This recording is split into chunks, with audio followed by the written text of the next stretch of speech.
Chapter 31. Fallen Gods. Sabrina came to, trembling beneath something heavy. She had begun crying even before she had awakened. She now gave herself over to it completely. Only when the weight interfered with the heaving of her sobs did she push the headless feral away to the floor. The sight of what she had done inflamed her emotions further. She crawled on all fours across the floor towards the light of the window with its billowing curtain. In that moment, that curtain seemed to offer a perfect promise of normalcy, the wind gently filling it so it flared like a woman's skirt, an eternal tableau of peace, unaffected by the chaos outside. She had played just beneath such a curtain once, surrounded by the scent of forget-me-nots, coffee, and her mother's baking bread. Now she only yearned to curl up in that fleeting moment, to grab the apron strings of eternity as they passed. She wept for all the losses she had never let herself feel. Wept for that girl, Annalise, who had lost everything, and then been exiled to suffer in lonely isolation. And she wept with guilt, because she had been the one who did it. The hemorrhaging seemed endless, and yet she did not want it to end. She deserved the pain. It was both the punishment and release she had been waiting for her entire life. Only when those waves began to subside did she become aware of the touch on her shoulder, patting her lightly, as one child might another. "It's all right." Sabrina spun around. The girl she had exiled to the boat, her younger self, Annalise, was there beside her. 4 years old with the same black hair, fair skin, kneeling on the checkered floor beside her. Sabrina reached out to touch her. "I'm sorry. I'm so sorry, Annalise." Annalise reached back. "It's all right. You saved us." Sabrina blinked. Annalise's black hair became blonde. She was not 4, but 10. Amat knelt before her. Nani stood behind her in the doorway, her thumb in her mouth, her other hand clasping Drim's. Amat had set Sabrina's blasters down next to her, side by side, one covered in the feral's blood and gray brain matter. The child rubbed her hands on her skirt, trying to remove the gore. "We have to get out of here," Sabrina said, sitting up. The foot of the dead man was visible around the kitchen island. Even though her shot had struck his head and the smell of burnt hair and flesh filled the room, she could not shake the feeling that he might revive and resume his attack. She gestured for Nani and Drim to come close. Drim immediately attached himself to her neck again. This time, for a short moment, she took her own measure of solace in the contact, rubbing his back, burying her face in his hair. "It's all right, little one," she whispered. She bent down to check on Amat and Nani. Amat was scared, but composed. Nani concerned her more, her expression having gone blank and her eyes staring into space. Her tiny socks and shoes were sodden and stained with urine. When they got up to leave, Sabrina handed Drim off to his sister and carried Nani in her left arm, ignoring that her pants were warm and damp. They descended the stairs. Outside in the alleyway, Sabrina was not sure which direction to go. The children would slow her, and she could not take them into the chaos of the head ministry. She pulled on her visor and scanned the surrounding buildings and blocks in infrared. The houses were empty. The nearest movement was in an alley blocked to their right. From the shifting, hunched way the figure moved, Sabrina had little doubt it was a feral. Another figure appeared at the limit of her vision through the surrounding walls, followed by a second and a third. She called to Amat to follow her as she tried to move in for a better look. The 3 figures turned into a crowd of people bunched together, moving down the street, those in the center giving off much hotter signals than those on the periphery. Sabrina goaded Amat gently, but urgently, the girl responding with silent determination, leaping from side to side over the gutter of wastewater in the center of the alley, covering her brother's eyes as they stepped over a dead body. When they were just around the corner from the crowd, Sabrina hid Amat and Drim behind a reclamation bin. Extracting Nani was more difficult, but she forced the girl's hands from her neck and dropped her beside Amat. She crept to the corner and peered around the wall down the alley into the street. A crowd of terrified people materialized in the narrow gap between buildings. Men and women wearing expressions of shock moved as a dazed herd, their children clutched closely, while officers guarded the edges, their weapons turned outward. Officers and citizens alike were covered in dust and debris, their clothes stained with blood as if they had been through a running battle. Sabrina heard one officer call out her position. Someone must have seen her on the infrared. She scrambled back to the children as footsteps neared the mouth of the alleyway. The officer shouted at her to stop, but she kept moving, leaping over a body face down in the wastewater channel. When she reached the children, she turned with her weapon above her head in a surrendering motion, only to see Sean standing there, panting. 2 plasma rifles were crossed over his back, and a third blaster was strapped to his thigh. His suit was torn on the chest and burned on the shoulder. His knee pads were scuffed and dirty, his visor cracked. A knife, the handle dark with blood, rested in a sheath on his hip. One of his gloves was missing, and 2 of his fingers were taped together. For a long time he looked at her in silence, coming out of his shock only when another officer called to him from the alley. Sean yelled that he had found 3 children, as if he understood that Sabrina could not return with him. "Go with Sean. He's my friend. And he'll make sure you are safe," Sabrina told Amat. She moved quickly to obey, lifting her brother and trying to pull Nani, who wanted to cling to Sabrina. Sabrina handed her to Sean, who took her as gingerly as weapons and armor would allow. It was the first time Sabrina had seen him in weeks. The smell of his body and the stubble on his jaw struck her with familiar poignancy. "Where have you been?" he asked. "I think she is going into shock," Sabrina said, settling Nani into his arms. "I'll do what I can for her." "Where are you going?" he asked, his voice almost a whisper. "The head ministry. I have to help Lindsey and Dag." "He's really your uncle?" She nodded. "I'm so sorry, Sean. There was so much I never told you." "I'm just glad you're still alive. Come with us. Come with us. I can talk to these guys." "I can't come back. I need to stop what is going to happen at the head ministry." "Then let me come with you."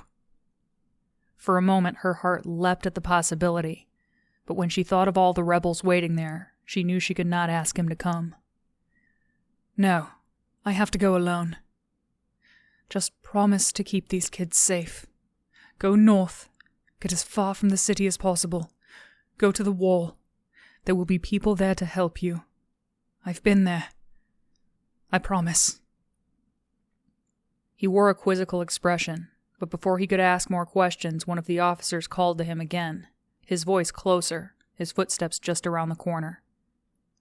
"Coming," Sean said over his shoulder. "Lie down. They can probably see you on infrared." She leaned forward and kissed his mouth. She lingered there as long as she could, his lips parting, more from shock than passion. She put her hand on the back of his head, his salt and pepper hair stiff with grit and sweat, curled her fingers, and let her lips caress his in one final fluid motion. He tasted of salt and coppery blood. At her touch, he swayed, as if struck by a strong breeze. In this moment, on the edge of disillusion of all they knew, the destruction of facades, the ending of all things, she felt liberated, free, reborn. Nani, Sean, herself. A glimpse of a family whose full life would be lived, beginning to end, in an instant. "Thank you, Sean," she said, surprised by how her body shook as she pulled away. She brushed Nani's hair from her forehead and kissed her lightly on the temple before bending to her knees and lying on the ground, the phantom of the kiss lingering on her lips. She glanced once more at Amat and Drim, and told them again that everything would be all right. Sean, adjusting Nani's weight in his arms, was locked in some well of private pain, making Sabrina doubt the prudence of her impulse. But Nani, wrapping her arms more tightly around his neck, brought him back to himself. He dropped the muzzle of his blaster into his palm and fired a stun blast high over her before taking a slow step to turn down the alleyway with the children. "Who's down there?" an officer's voice asked from around the corner. "Just a feral," Sean replied. "She's dead now." Sabrina ran the rest of the way to the station. The readouts on her visors were blurred with tears. She killed any ferals she came across, leaving them sprawled in the street, blasting as many holes in them as she could. When she reached it, the station was a shock. Flames engulfed cruisers that had been abandoned in the street. Windows in the main building were shattered. Walls were scorched with blaster burns and cratered from projectile weapons. The gates to the vehicle bay were blown wide open. Bullet casings littered the floor. Sabrina doubted if the rebel soldiers and men conscripted to fight had understood the plan of their leaders, but she could now see it in all its cold calculation. Theopen and Rindle had planned to topple the comm towers, unleashing the ferals. The rebels probably had no idea what would happen, but their leaders surely knew. In the chaos that followed, the officers had been wide open to ambush, their advantages of numbers and technology neutralized by the surprise of the rebels and the fury of the ferals. So many dead. But what was the cost of life when the master wills it? Sabrina kicked down the door to the facilities office, breaking into drawers to search for key cards to a cruiser. Everything had been pilfered. She immediately saw why. In her rush to enter the station, she had not even noticed the window to the cruiser bay was shattered, the work of rebels who had crawled through and ransacked the office. But 3 cruisers remained. If the keys were not in the facilities office, they would be in the maintenance office. The rebels would not have known where it was. She ran down the adjacent hallway and stopped beside a door labeled Maintenance. Haddon Blanchard was written in smaller letters just underneath. Sabrina blew it open with her blaster. The room was filled with Haddon's presence. Oiled wrenches and a tea mug sat on his desk alongside palm screens displaying maintenance checklists. She remembered their brief exchange the day she had checked out the power cycle to follow the sickness seeder to the processing facility. "How does it feel to be a hero?" he'd said. "Honestly, I hate it." She wondered where he was and if the rebels had gotten him. His boxing gloves hung from the back of the door, while Daldo stared down from a pitchball poster. Everything looked as if he was about to return. She hoped he would. She yanked open a drawer, and 3 card keys slid into view. Transport was solved. Now she needed firepower. It was no surprise when she reached the armory and found it empty. Most of the officers would have taken extra weapons into battle. What was left the rebels had stolen.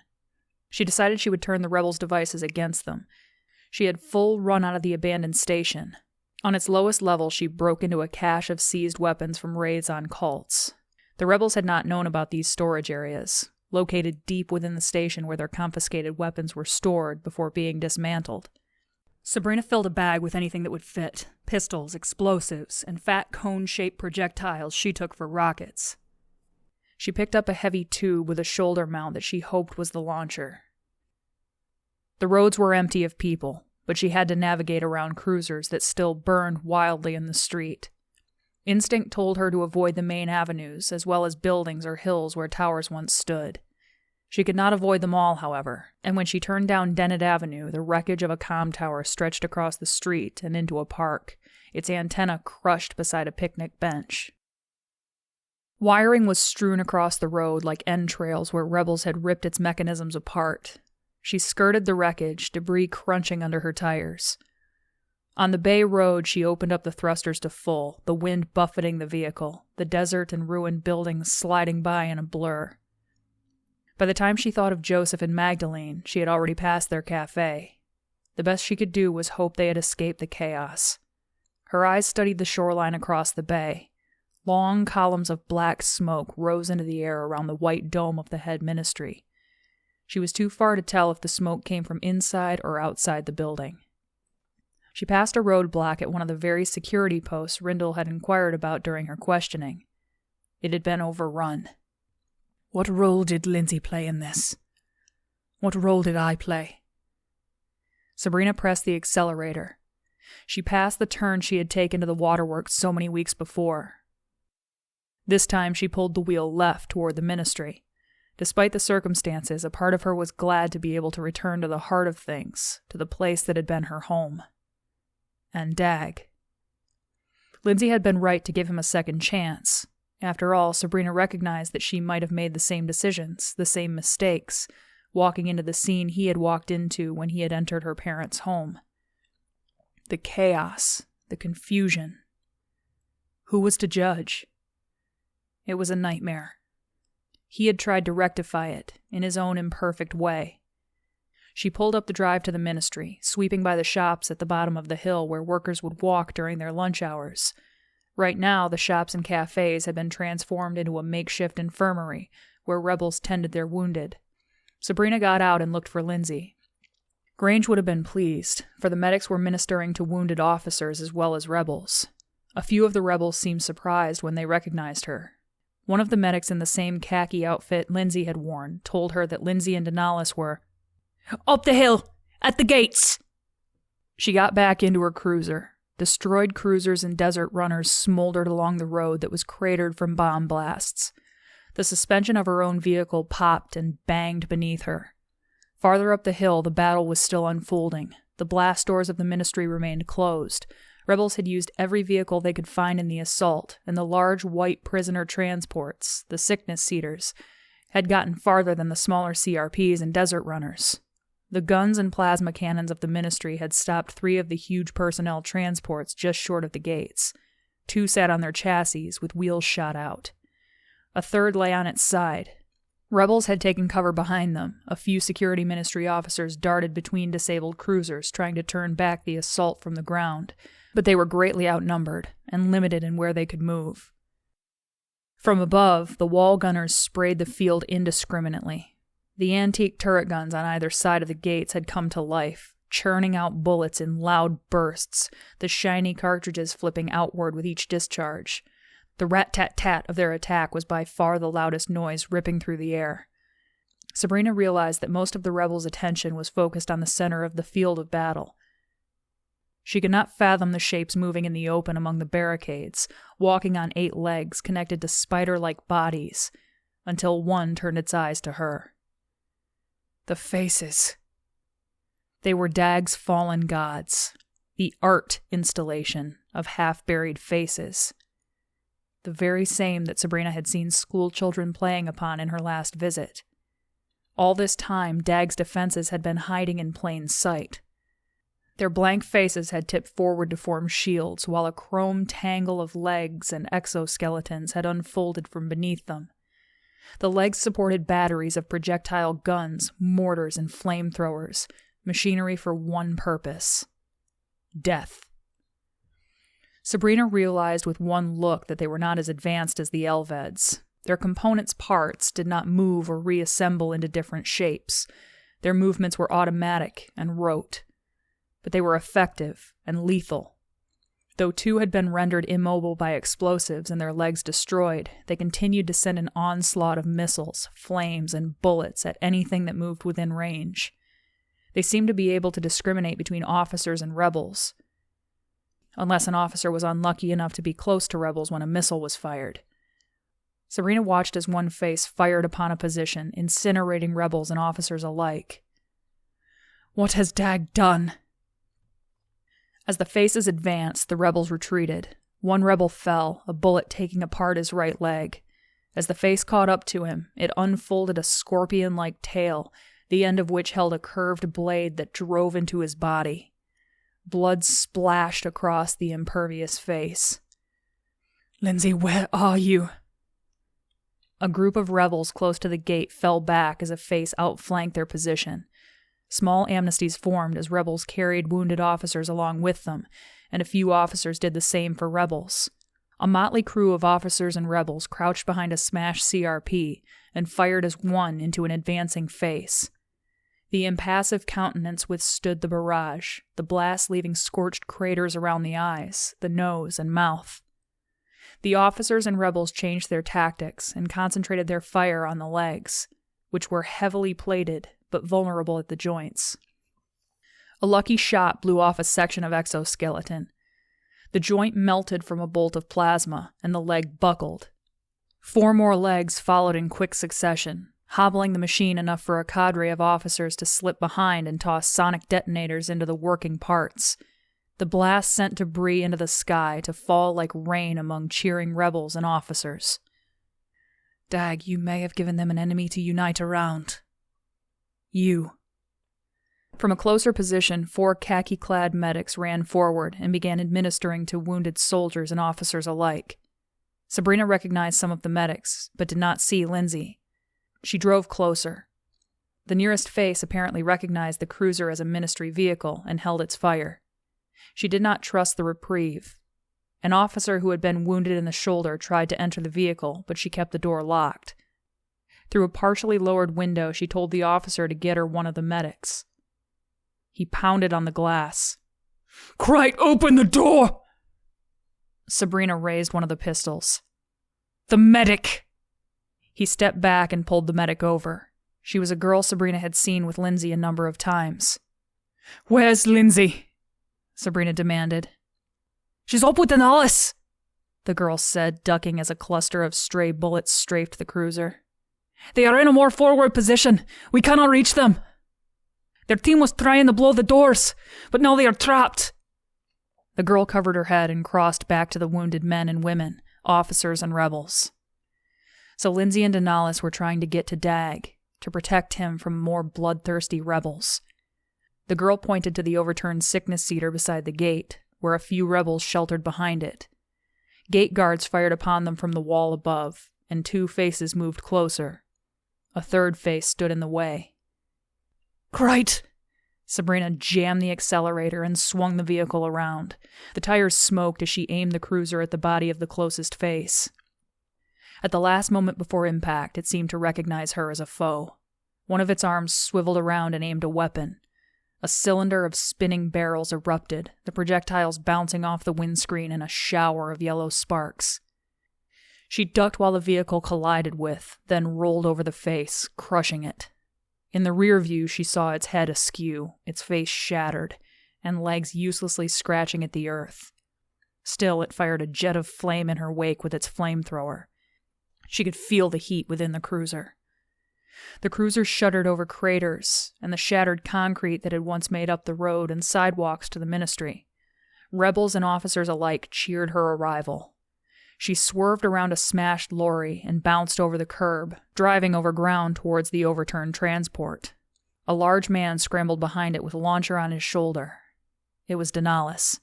He moved into the open, in dangerous range of the nearest face, and fired. A rocket soared through the air on a stream of smoke and collided with the front gate. The explosion rocked Sabrina's cruiser. When the smoke cleared, the gates were bowed inward, but still intact. Wall guards reinforcing the antique guns fired blasters. Sensing a serious threat in Denalice, they were firing lethal blasts of red plasma. The face nearest turned and began firing on Denalice's position. The tower gunner triangulated at him. Denalice jumped near Lindsey. She pulled him back, and they pressed themselves closely to the chassis as projectiles pinged and banged off the rolled sickness seater. Plasma scorched the flanks of the vehicle and shattered the windows. The face rotated a flamethrower onto one of its forelegs, the pilot flame flickering at the blackened mouth. Fury erupted in Sabrina, and she steered the cruiser into the robot. The silver face turned at the last moment, aiming the spinning barrels of a machine gun at the windscreen. Weakened from the previous fire, it did not hold.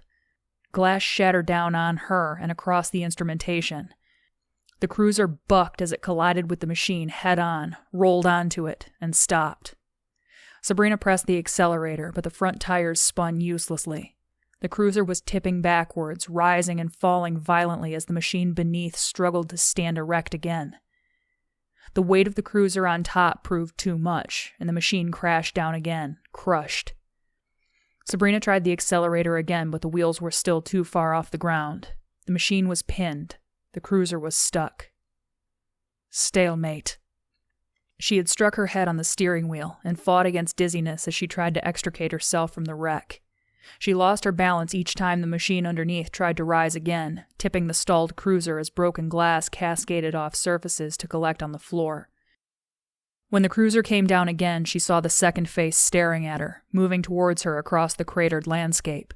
Another round of bangs and pops sounded as the machine opened fire on her. She scrambled to the back seat. The shoulder launcher she had brought rolled back and forth on the seat. She pulled it free of other weapons. One of the rockets was on the floor of the cruiser, but it rolled away out of her reach. She stretched her hand under the seat, but the rocket was stuck. The vehicle rocked again and her wrist was twisted painfully. More bangs as the second face strafed from the side. Flames seared the sides of the vehicle as the face beneath tried to light the cruiser on fire. A second loose rocket hit her hand. She grabbed it, jammed it into the launcher, and slapped the emergency release for the roof escape. The panel on top of the vehicle ejected a hiss of pressurized gas. A perfect square of blue sky appeared. She grabbed the side of the cruiser and lifted herself into the gap just as the vehicle was rising again. Her horizon tipped higher and higher. She readied the launcher, waiting. The face beneath had nearly extricated itself, for the cruiser was nearly vertical. Just when she thought the face would roll the cruiser off this time, it lost its footing again, and the vehicle came crashing down, right before the second machine. She fired. The blast knocked her against the inside frame of the cruiser, the heat searing her face. Engulfed in flames, the machine rocked and then ran in random directions, guidance systems melting and metal screaming as it expanded. The face shuddered to a stop, a shriveled spider engulfed in flames. Sabrina dropped to the ground, holding her blistered face. Lindsey called her name, but she was too disoriented to locate her. Strong arms seized Sabrina, and Denalice pulled her behind the transport. Lindsey, her face darkened by ash and soot, embraced her. Sabrina stared, unbelieving, until a fresh volley of fire from the tower gunner hammered the side of the vehicle. Their embrace of affection turned into one of fear as they cowered, waiting for the volley to end. "So much for my rescue," she said, nodding towards the ruined cruiser. "You came," Lindsey said. "You're a fool, but you came." "Lindsey, the camp. It was destroyed. Grange? Dead. Sprocket is alive." Sabrina wanted to tell her how she had remembered everything, how she knew who she really was, that she too wanted to reach Dag. Strangely, she was filled with joy and was so overcome she could not find words. They were once again together, on the same side. But Lindsey screamed. "Denalice!" He was dead, the last volley having struck him in the neck and head. They had not even seen his last moments. Lindsey lunged for the body, which was dangerously exposed. The tower gunner fired again. Sabrina tried pulling her back, but Lindsey shook her off. She dragged the body partly into cover, then cut the strap to remove the satchel from around his arm. The satchel held a clutch of rockets that were bigger and heavier than the one Sabrina had fired. Lindsey turned again to the body. "Crite!" Lindsey said. "Crite!" "Lindsey! Launcher's destroyed," she said. Then Sabrina saw the launcher on its side, its casing shattered. Lindsey's eyes were fixed straight ahead, unfocused, tears wetting her cheeks, even while her lips were set in a determined frown. "Sabrina, this has to end. It has to. I know. Promise me. Promise me you will always make sure there is justice with the peace that follows. What are you talking about? Promise me you will allow for people to believe. You've seen it now. People need to believe like they need to breathe." Lindsey's hands were busy reaching into the bag. She unscrewed the tips of the rockets and connected them to a red wire that had been coiled in the bottom of the bag. The wire ran to a device molded to fit into a palm with a red button on it. "Lindsey, talk to me. What are you doing?" Lindsey said nothing and continued to connect the cones by the cable. "Lindsey!" Sabrina grabbed her by the shoulder and threw her against the underside of the transport. It was strange to move her so suddenly without the bells sounding in her hair. "What are you doing? Let's get out of here!" "I love you, Sabrina," she said. "I love you so much. You are my best friend, my sister. You always have been, always will be, even in the next life. I know you don't believe in it, but I do. Enough for both of us. This has to stop. You're going to see it. You're going to see it to its end. And I'll see you on the other side. This is crazy. You can't. All this belief stuff is crazy. No, it's not. Lindsey smiled with a serenity Sabrina recognized from Bran as they stood in Will's grave. Because even though I know I love you so much, I love God more. He sent you to me in the first place. She tried to jerk away from Sabrina's grasp, but Sabrina was too strong. Another volley of fire from the tower punched through the vehicle and cratered the ground between them. Sabrina fell backwards. Lindsey leapt up and charged into the open. "Get to Dag first!" she screamed. The tower gun roared to life again. Sabrina threw herself into range, firing upwards as she called Lindsey's name. The gunner lowered the barrels of his gun. "Lindsey, wait!" But Lindsey was already in the open, running for the gate, the satchel of rockets swinging under her arm, her braids bouncing in a wild frenzy. Sabrina watched as the gunner in the right turret turned his gun in Lindsey's direction, the barrels flashing with rapid salvos, mushrooming the earth around her in strafing rows. A row passed from one side of Lindsey's body to the next, and a blossom of red bloomed on her back.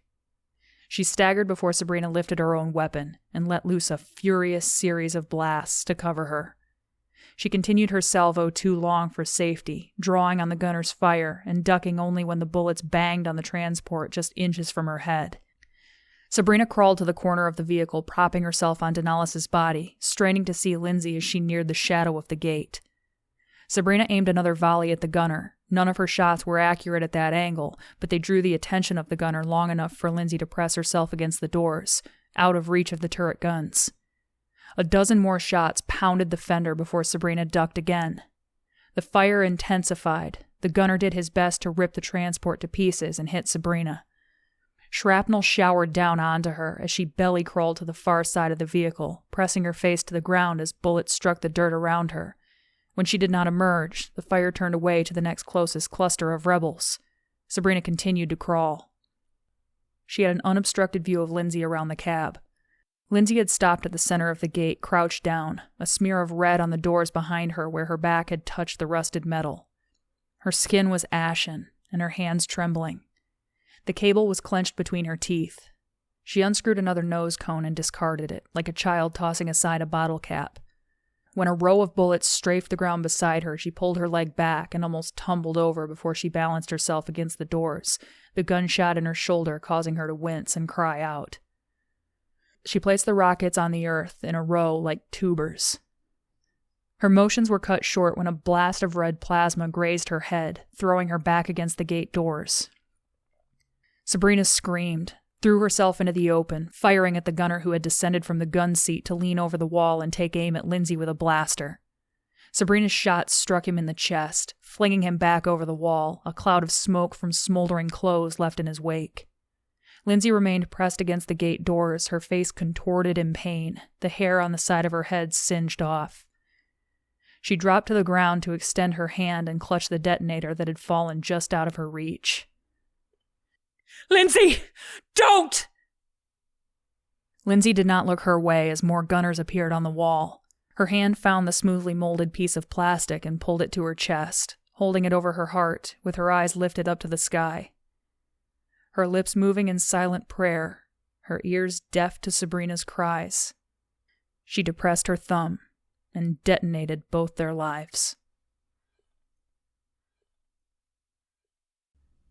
Chapter 32 11.1.12-9 A Mother Without Mercy. Sabrina had destroyed 3 of the faces, and it was not long before the rebels destroyed the others. With the gate fallen and the gun turrets vaporized, the defenses of the head ministry were stilled. The rebels rushed forward in a line, dipping, then rising out of the crater left from the blast. Their mouths moved, their rifles shook and fired as they entered the foliage of the gardens, but Sabrina heard the sounds as if she were underwater, distant, detached. She wandered through the gaping absence where the doors once stood, filled cruelly with nothing except dust. No sign of her friend who had sacrificed herself. She was vaguely aware of figures running past, but she was like a ghost, letting them pass by her as easily as if they passed through her. The ministry's great blast doors were crumpled inward, folded and curled like withered leaves. Smoke rose from the crater, the ruined doors, the wreckage of the gun turrets. With the destruction of the gate, its sharp lines and knife-edged corners, the ministry's sloping face had been washed away, the sand castle ruined, the blocks of walls scattered like broken teeth. Inside the gate, shots cracked on either side of her, bullets snapping through the grove of trees in the garden. She continued past the fountain, which bubbled merrily with water rolling down channels in sparkling ripples, untouched by the battle. Her steps were slow, leisurely, as if she could return herself to the days of walking in the once tranquil garden with her uncle.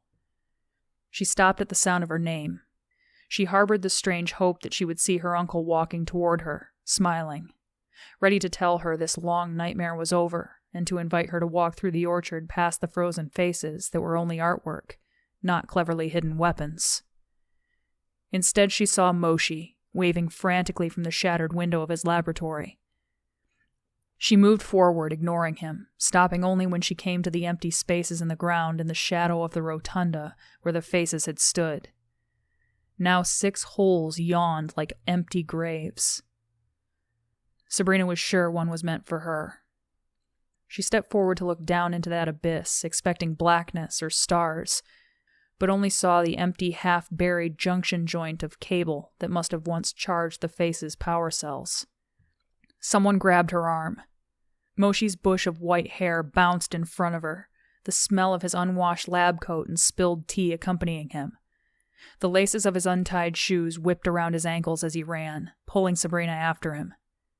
He led her through a side door into his lab. Sabrina collapsed behind a counter alongside him as a blast from one of the hallways sent debris clattering to the floor. "You have to help," he said, pulling on her right arm. "Moshe, Lindsey is dead." "Who?" "Lindsey.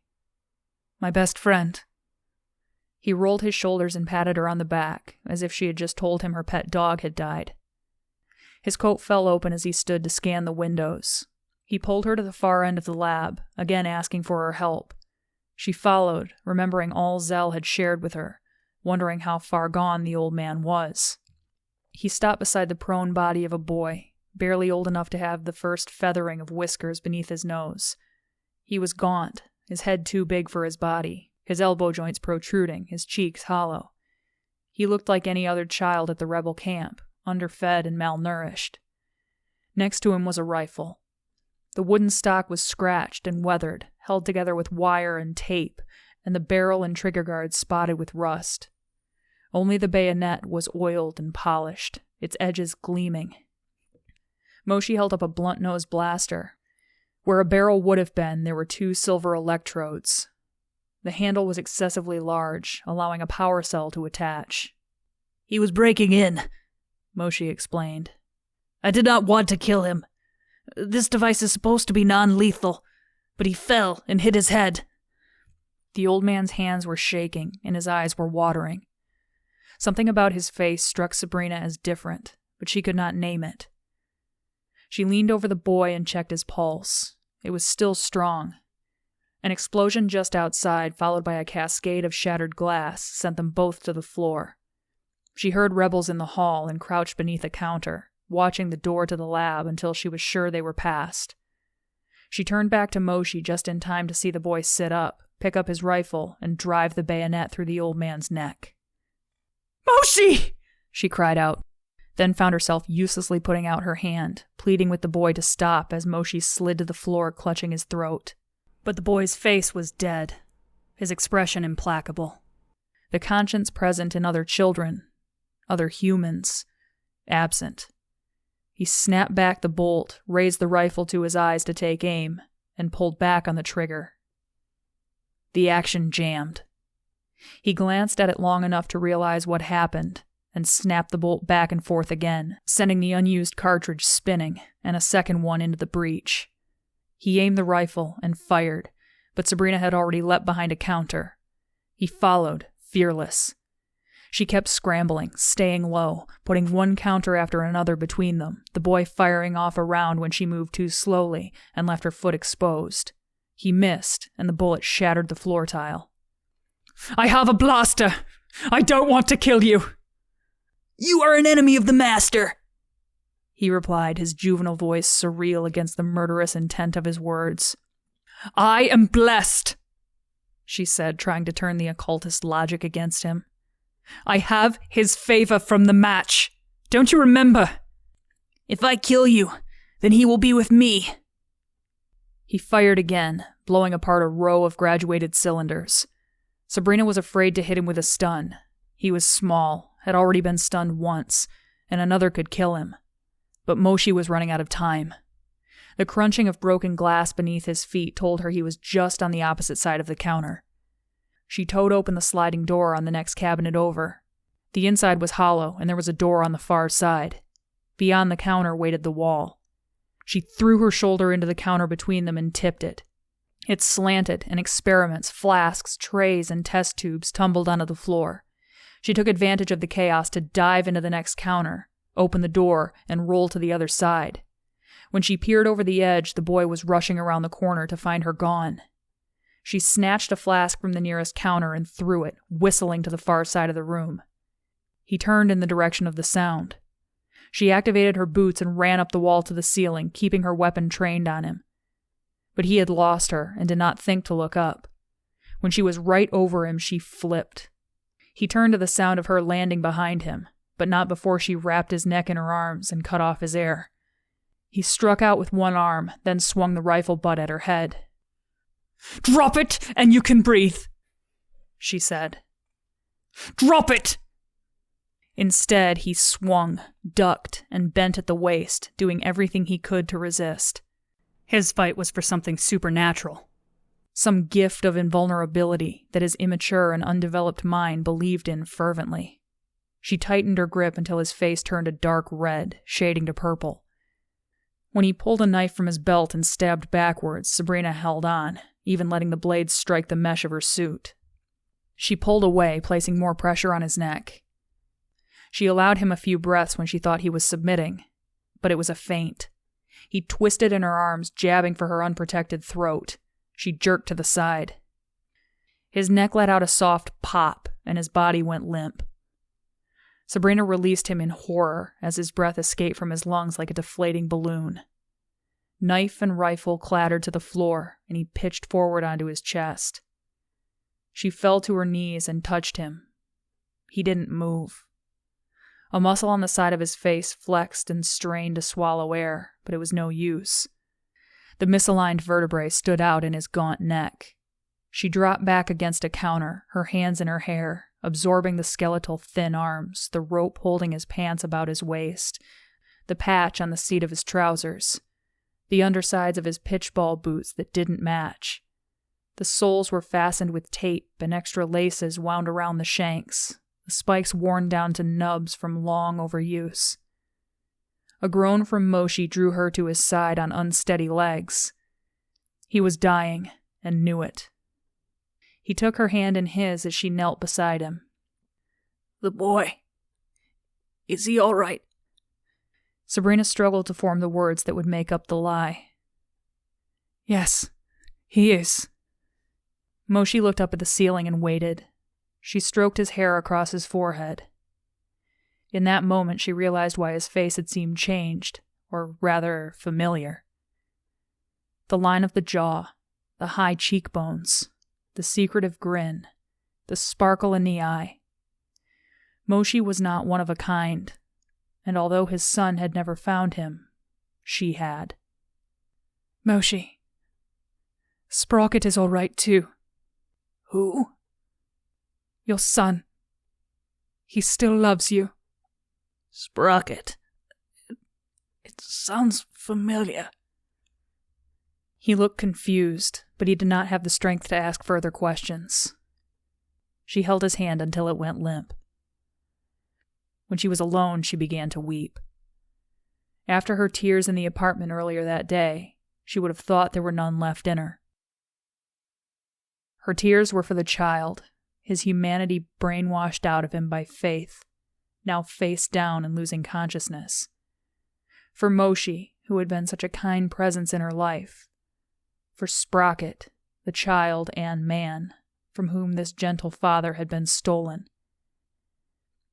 For Lindsey, a loss so great that she could not even fathom it. "Lindsey, can you hear me? Moshe is dead. I killed the child who did it. Are you happy with all this? Is this what you intended?" "No. You know that it's not. It is what I wanted to end. But only you can stop it now," Lindsey's voice responded in her mind. "I can't do anything. When I do, people die."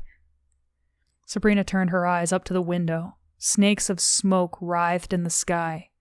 She heard the roar of an Elved and the rapid fire of a blaster cannon. "Sabrina, reach Dag first." "Lindsey, there was so much I needed to tell you." "But I know everything now." "It's not the same. You're just in my head." "Sabrina, get up. Time is running out. They are coming."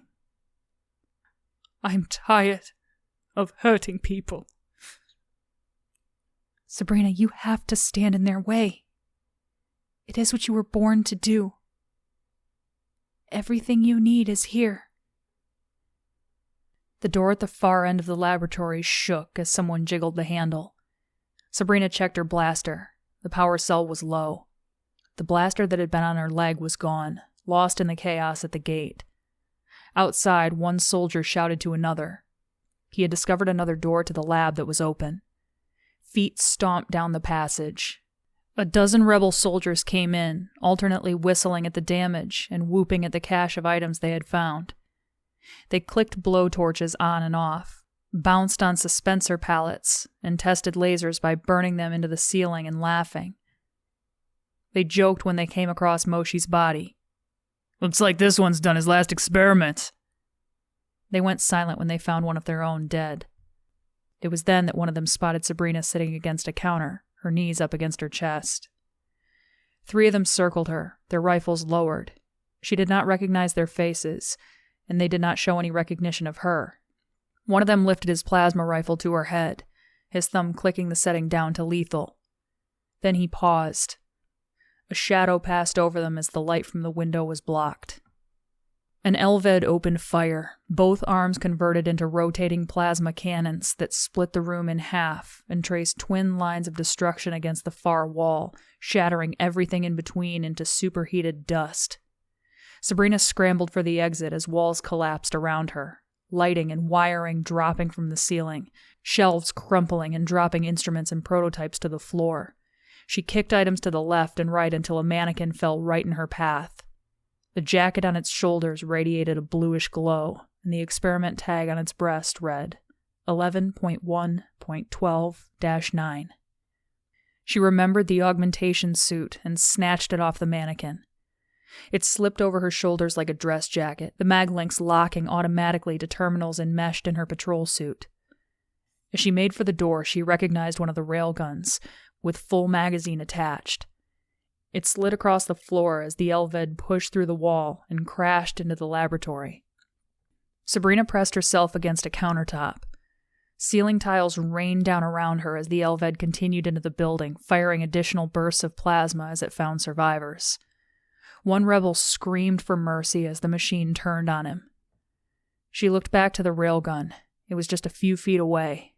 A second one, also loaded, was near it, next to the door. "Everything you need is here."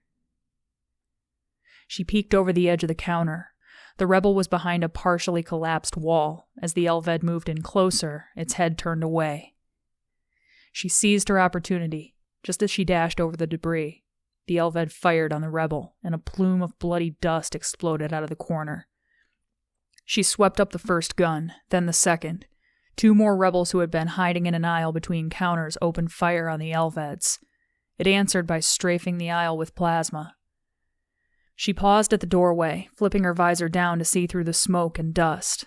The Elved stooped beneath the ceiling as it examined its kills, its convex face searching the destruction, its talons sweeping noisily through the wreckage.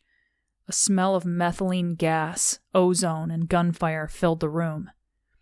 Through a tangle of swinging wires and collapsed light banks, the white number 3 stood out against the black armor of the machine. Of course it had to be number 3. He had been repaired since Sabrina had disabled his thruster and crashed a cruiser into him in her flight to the waterworks. He even had a new cannon bolted onto his shoulders. His green light searched the room, radiating outward like a spider web. She remained still, her visor lighting up green as the lasers raked her. She was not sure if she was curious or waiting for a second reprieve as she had received from number 9, but something kept her rooted in place, watching the machine for his next move. Whatever protocol was commanding him now, he made no distinction between officer and rebel. All intruders were enemies. He raised his arm, and the elements on his fingertips began to glow with a charge while his shoulder cannon spun on its turret towards her. She turned the corner and ran. The bolt of plasma arced from one end of the hall to the other, shattering picture frames, shorting out keypads, and turning door handles red hot before they fell sizzling to the floor. Bolts of plasma punched through the walls, superheated comets. Sabrina sprinted as fast as her legs would carry her, the pain returning, her injuries still plaguing her. Even with the aid of the patrol suit, she felt slow, her movements torpid and weak compared to the inexhaustible efficiency of the machine. The hall reverberated with a crash as the Elved knocked down the laboratory wall and stalked into the building with long strides, his talons smashing into the floor in pursuit of her. Plasma bolts shot past, one slapping into her back. The augmentation suit absorbed it, sizzling into its microplates. A few rebels paused in their looting and emerged from the doorways, drawn by the commotion. The Elved fired and left their bodies smoking. The rotunda opened around Sabrina, its walls and columns darkened by the smoke rising from different wings of the head ministry. A storm cloud had eclipsed the sun so that the entire bay and shore were cast into night all the way to the city. A bolt of lightning struck the fence along the ridge of Hill 36, the clap of thunder rumbling across the bay moments behind. Daylight waited far beyond, glimmering where the sky met the sea.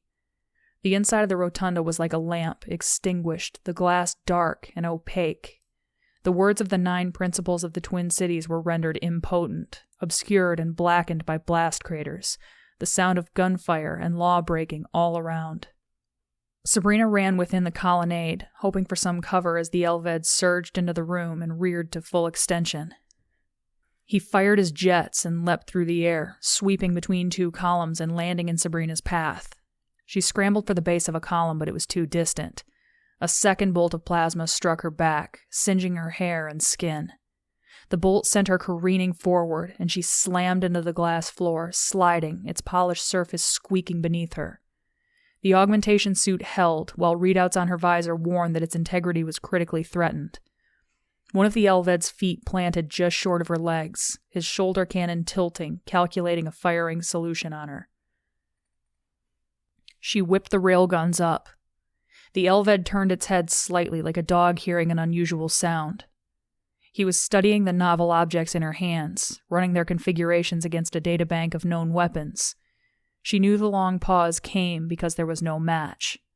She crushed the triggers under the guards, and twin lines of white-hot projectiles streamed forth and passed through the carapace of the Elved. Chunks of shell popped out of his back. The projectiles continued, their momentum barely interrupted by passing through the Elved to slice lines in the wall of the rotunda and through the columns. Glass dust geysered out, and cracks of light appeared in the spaces she made.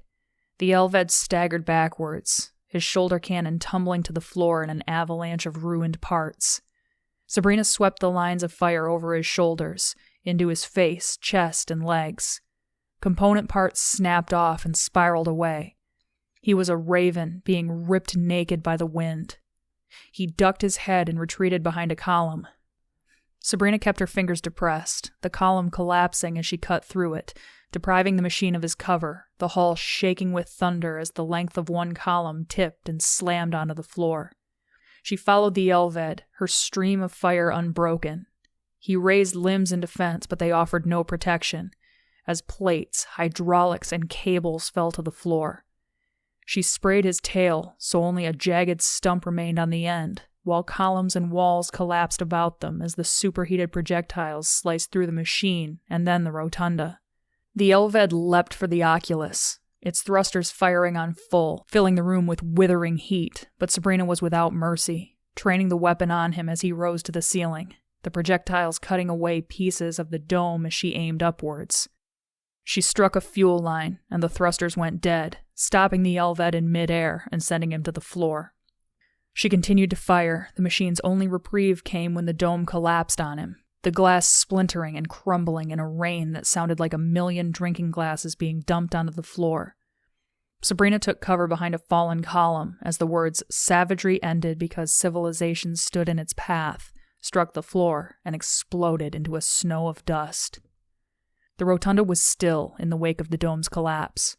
A strong breeze blew in from the sea, and Sabrina could hear waves crashing against the shore. Lightning pulsed in the distance, illuminating the sea as the surface heaved with rising waves. She climbed on the base of a column as the Elved shook himself free of the debris that had fallen on him. Sabrina lowered the guns once more, aiming for his head, but when she squeezed the triggers, one gun burst, then the other, white-hot vapor feathering out of their overheated sides. The Elved turned at the noise, and, sensing her vulnerability was upon her. She ran for the doorway to the north wing, but slipped and fell over broken glass. When the Elved's reflection appeared in the shards around her, multiplied by each new jagged surface, she turned and raised her arms to block the blow that came down like a hammer. The augmentation suit whined and shook about her torso, providing strength to her limbs that she would have thought impossible.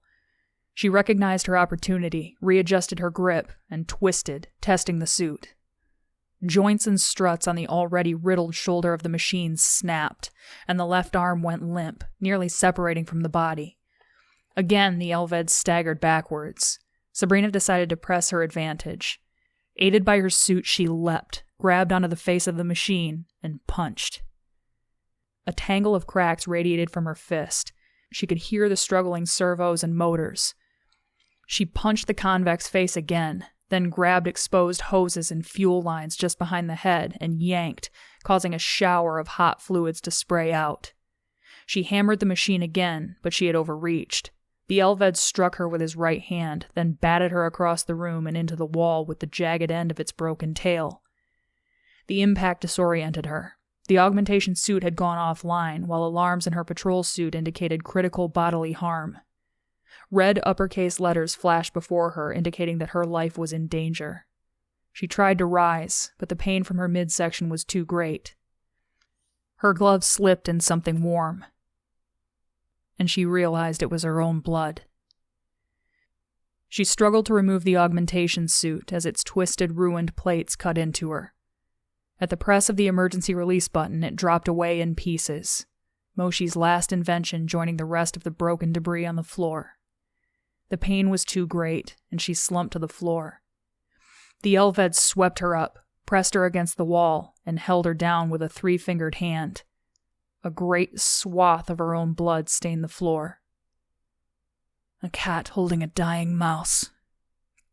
Fluid was spraying out in a fountain from the Elved's ruptured circulation systems, fluid that drained into Sabrina's mouth. The taste was metallic, but not chemical. Iron, copper. It was organic, familiar, running down her visor in bright red streams. Blood. It was blood that pumped through the body of the Elved. The Elved pinned her with his right arm while he tried to form his left arm into a weapon. It struggled with the task, the motors and moving plates unresponsive. He could not position the detached arm, so he explored his remaining options, turning the empty turret on his shoulder where the plasma cannon had rested.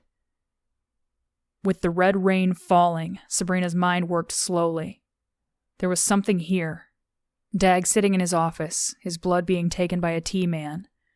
But then Dag insisted he would take it to the blood bank himself. He had always insisted upon that, and yet she had never seen him deliver his vials when they went together. She had only dropped off her own. "Let it not be said that I will not bleed for my cities," he had said. Zell collapsed in the cage, the dying light of the sun painted across her face in glowing bars. Dag had requested cyborg and cloning technology, she had said. Cloning technology. Liquid sodium circuitry, salt water. Whom would Dag trust, considering all the lies that form the foundation of this empire? No one but himself. 9 Elveds, 10 minds, 10 righteous minds to protect a city. The Elved now repositioned, lifting his tail above her head, the jagged end already stained with her blood. Torn shreds of her suit stuck to its points. She wedged her arm free and ripped off her visor, letting it clatter to the floor. The green lights of the Elved automatically explored her identity. The machine froze. The wind from outside coursed through the ruined walls of the building, misting the surface of his face with droplets. "You can't kill me, can you?" she thought. "I'm your niece." The Elved released her. She could not see past the broken face, but she knew the mind that was concealed inside. Dag had never cloned his entire self. Why confine himself to the limits of a human body? It was only his mind that was needed. Of course they had appeared sentient. They were. The Elved backed away, limping, the lame arms swinging and banging into his side with the sound of an empty reclamation bin. His shattered face remained turned to her until the last moment, when he disappeared into an adjoining hall. It was as dark as night. The wind was whipping through the ruined rotunda now, and the storm was upon them. The smell of rain suffused the air, and thunder mixed with the sound of closer explosions. Sabrina forced herself to get up, her suit indicating that it was sending out multiple priority distress calls. Calls she knew would never be answered. New truths were coming together in her mind, but one more than any other. She was dying. She leaned against the wall for a few moments to catch her breath, but then forced herself down the hall leading to her uncle's office. Chapter 33. Annalise Cole. My name is Sabrina Sabria. I live in the twin cities of Fortinbras and Lysander, in the land between the walls, an island of life on a planet singed to ruin. But it lives. My father Peter was strong, the strongest man I knew. He was to live forever, but he died when his chest exploded in red flowers of blood. My mother loved me, but she tried to kill me. I love my uncle, but he is not my uncle. My uncle saved me. He saved millions, but he murdered thousands and deceived more. In the name of peace, to avert a catastrophe that lives within all of us. My name is Sabrina Sabria. I am standing in a field, a girl named Sylvia at my feet, cradling a broken tooth in her palm. She is beginning to cry. The ground itself is transformed, dust transfigured into life with a few simple sweeps of a stick. It is magical to see bodies, faces, scenery looking up at me. But most of all I am happy, because Lindsey, who created these wonders, is looking up at me and safe from hurt and pain. My name is Sabrina Sabria. I am in the bathroom, cleaning toilets without gloves, without brushes, without rags. I am forced to use my own hands. A teacher stands over me, as she will for the next month. For the next 3, I will not be able to touch my face or food without retching. But as I lean over the bowl, I don't see the yellow water or the brown crust. I see the faces of those creatures created by Lindsey staring up at me from dirt that was lifeless. My name is Sabrina Sabria, I say on the first day of school, year after year, dreading the movement of the clock hands that indicate the approaching half-hour of recess, when again I will be shunned by the girls for being too boyish, and the boys for being a girl, and by all of them for simply being different. I will be forced to fight with the boys, and although I always win, I hate to hurt them. I want to be their friend. I don't want to be an object of hatred. My name is Sabrina Sabria, I say again on the first day of school. But this day is different. Lindsey is in the desk behind mine, and I know that as the hours tick by to recess, we will be together, and people love her, and will accept me because I am her friend. And I will die before I let anyone ever hurt her. My name is Sabrina Sabria, I say at the window of the ministry office, where I request the application form for admission to cadet training. The woman looks at me as if I am making some sort of joke. The urge to turn and walk away is strong, but then I catch sight of Lindsey, reflected in the glass of the window. She is wearing a pink jumper over a black and white striped shirt and trousers with lemon and lime polka dots. She wears sandals to show off her toes, painted in non-standard fluorescent colors she has mixed herself. Her malachite earrings gleam brightly, like drops of paint on caramel. A black feather glued to her headband sways like seaweed in an ocean current. She smiles at me and shakes her fist, as if cheering for a player at a pitchball match. I repeat myself, and the woman hands me a form. My name is Sabrina Sabria, I say on the first day of training orientation. At the end of the session, I am left sitting in the room alone, holding my visor in my lap. All the other chairs left empty, left slightly askew by the departing students. I will sit there in that way fighting back tears until Sean enters. He will be only the third person in my life, after Lindsey and after Dag, who looks at me as if I am really there. My name is Sabrina Sabria. I am screaming in a warehouse. I am crying in a shower. I am standing in a cave, having fought for my friend, an act of love turned into an act of violence. I loved so much that I hated. Was it love or fear? My name is Sabrina Sabria. My best friend Lindsey, who created life from nothingness, is dead. And I am dying. Sabrina stood outside her uncle's office, the surfaces of the floors, the walls, the secretary's desk cast in blue-silver light filtering in from the windows against which the stormy sky pressed relentlessly. She pushed through the door to her uncle's study, the biochemical detectors still functioning, hissing before allowing her access. The study was empty and dark. Fat storm drops began to slam against the window. The books, the reading chair, the lamp, sat obediently, as if waiting for her uncle to enter, flick on the lights, and begin work. She limped across the mandala rugs, tripping once and collapsing on the floor, leaving a red handprint on designs of spinning suns, interlocking orbits, and opening petals. A long trail of blood was spattered behind her, red footprints across heavens holding stars, moons, and storms. His office was empty as well. The chairs were cold to the touch as she leaned on them for support. The desk was clear, but for the pictures of her and the olive-skinned woman, with short cropped hair blown perpetually by a breeze. Her identity remained unknown, but her face was utterly familiar and comforting in the absence of her uncle's. The council room was abandoned as well, silent but for the rain drumming on the skylight. Sabrina's eyes began to tear as she dropped into her uncle's high-backed seat, the empty seats of the other council members surrounding her. Her mission to find him a failure. Don't despair, Sabrina.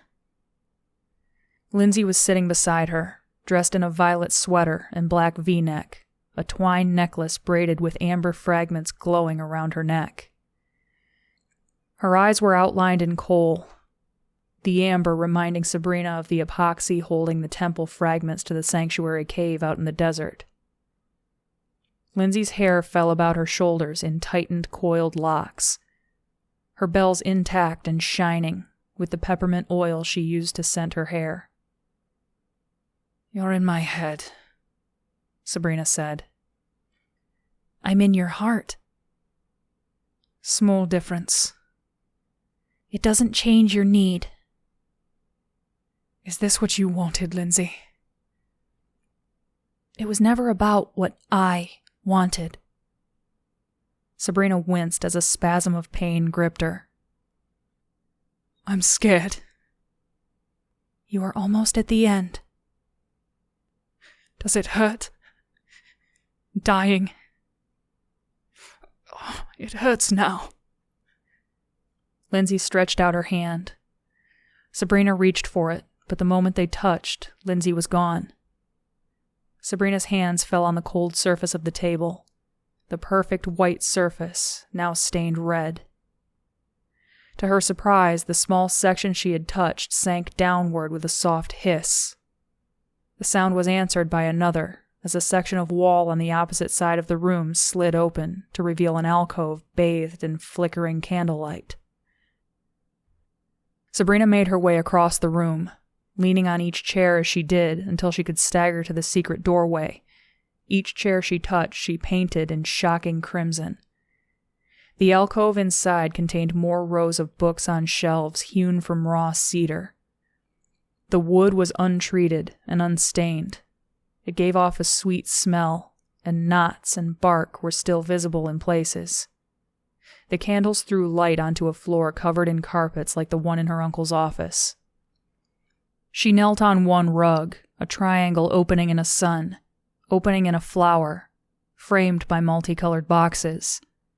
The candle flickered in a holder with multiple arms on either side of the base next to a felt-lined wood box. Within the box was a tarnished necklace, a thin chain bearing a crescent moon. Next to it was another picture of the olive-skinned woman. She looked sad this time, the sky behind her filled with clouds, their edges lit by a bloody sunset, and their bellies dark, pregnant with rain. Her hair was longer, her eyebrows thick and lowered, her lips full but far from smiling. The same necklace hung around her neck, the tiny moon pressed against the skin over her breasts. Without thinking, Sabrina snatched up the necklace. She looked in the box and found her own picture. She was not alone. Her mother and father held her. They wore paper hats, and her face was smeared with cake frosting. A bib under her chin read, "Happy 4th birthday." Her legs were kicked up in the air as if she were jumping. One arm was thrust against her father's chest, the other clasped in her mother's hand. Her parents looked so happy. At the bottom of the picture, scrawled in her uncle's handwriting, were the words, "Miriam, Peter, and Annalise Cole." Annalise Cole. That was my name. My full name. Portraits covered the wall in the secret alcove. Some from school picture day, others were sterile shots taken in the basement of the station when scrits or occultists were captured and processed. Maybe 1,000 pictures stared down at her from the walls, their edges peeling and frayed. The faces belonged to men, women, children, in various poses, moods, and ages, their names recorded in her uncle's precise handwriting at the base. In a corner, she found a security picture of Jacob, the blood fresh on his face from Sabrina's blows. She ripped it off the wall and held it in her hand before slipping it into her pocket. She searched for Lindsey's photo, but a sound caused her to peer into the darkness beyond the candlelight. The alcove led into a longer corridor where the pictures tapered off, leaving bare, polished metal walls. Sabrina moved into the shadowy corridor, the air growing colder, the noise closer. A large tunnel opened ahead, and she jumped as Elved No. 3 passed before the entrance, his servos ticking slowly and unevenly, his motors groaning, their turbines grinding within damaged housing. Candle flames cast a glow on the curves and points of his black body. He turned his head towards her. Could a machine look forlorn? He dropped his gaze and continued his somber march, a leg dragging behind and screeching against the floor. Something about the space before her was a revelation, yet it was expected. She stepped into the passage, a ribbed roof curved overhead as if she stood in the unlit cavity of a beast. The Elved had already disappeared in the darkness, but she could hear it as if it were just inches short of her face. "Do you recognize this place?" Lindsey asked, standing in the middle of the corridor, her body lit by zigzags of light reflected from some invisible pool. "I don't know." The Elved continued with all the noise of a CRP crash. Sabrina stepped forward to follow, but her muscles seized with pain. "Lindsey." "Yes?" "Hold my hand." They continued that way down the passage, Sabrina able to catch up and follow just behind the broken Elved, the pressure of Lindsey's touch giving her strength. The Elved came to a halt, visible only by the faint blinking lights on its instrument panel. A triangle of green laser light fanned the gloom, passing over a control panel on the wall. "I won't be able to follow you inside, Sabrina." "Why not?" "This is your test."